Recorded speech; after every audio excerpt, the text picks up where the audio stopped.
Ayer fuimos allí y nos agarró la migración. Yesterday they went up to the border, but they got immigration got them. ¿Para dónde eres?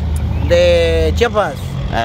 Chiapas. Sí. Aquí México. ¿Y para dónde ibas? ¿Para qué sitio? Phoenix. He was going to Phoenix from Chiapas, and he got stopped at the border. ¿Tú y cuántos más iban? 8. ¿Todos ustedes? Sí. ¿Todos de Chiapas? Sí. 8 y medio. 8 y medio, un chaparrito. There were 8 guys and a little short guy, so that's 8.5 guys going there to from Chiapas to Phoenix. 2 horas caminando. They walked 2 hours en el desierto, 2 horas en el desierto y agarraron la pared. And they walked 2 hours through the desert, and they got spotted at the border, right at the wall.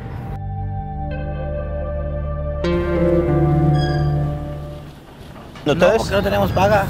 Okay, they didn't have a coyote with them because they didn't have any money to pay them, so they just got it right there.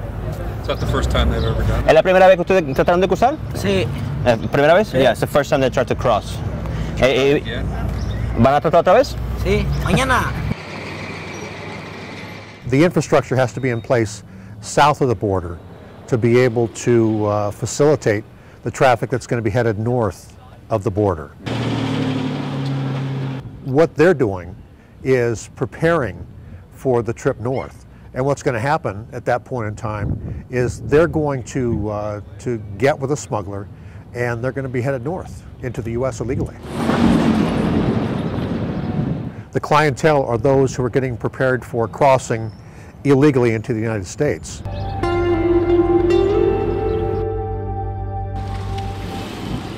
They're buying all the goods and issues they're going to need: the food, the drink, the backpacks, the hats. Some even are buying shoes that are preparing them for that crossing. That it's going to be an effort to fully contain themselves for that trek that they're going to be undertaking. Each of the smuggling organizations will have their own given areas where they control that piece of the pie, so to speak. And you don't enter into theirs unless you're one of theirs. ¿No quieres tratar con los coyotes? Aparte de que te asaltan. They can assault you, you know. Te asaltan, luego no te llevan a lugar donde vas. They'll assault you, and they won't take you sometimes to the place where you're going. They'll rob you, and they will not even take you to where you're going.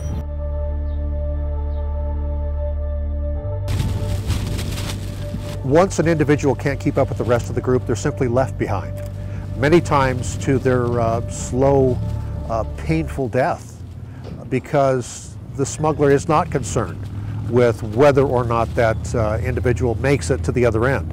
They're simply interested in making sure they get that dollar for the smuggling that's going to be taking place.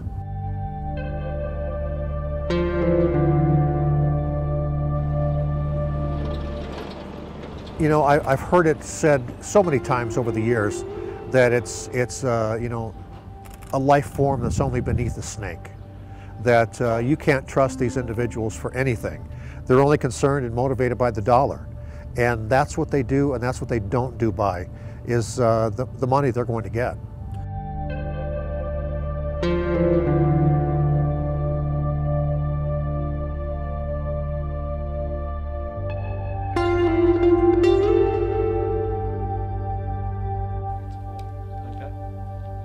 And at that point in time, that's where the traffic will come illegally into the United States, whether it's right there in Sassabee or whether it's out further, which is what it has gone to lately.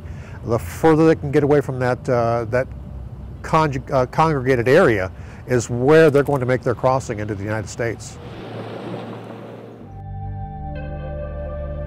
We are there catching them and sending them back time and again, and the danger to the alien is from the elements, from the bandits, the smugglers. You know, that's all in place, and it's sad to see somebody put into that state of desperation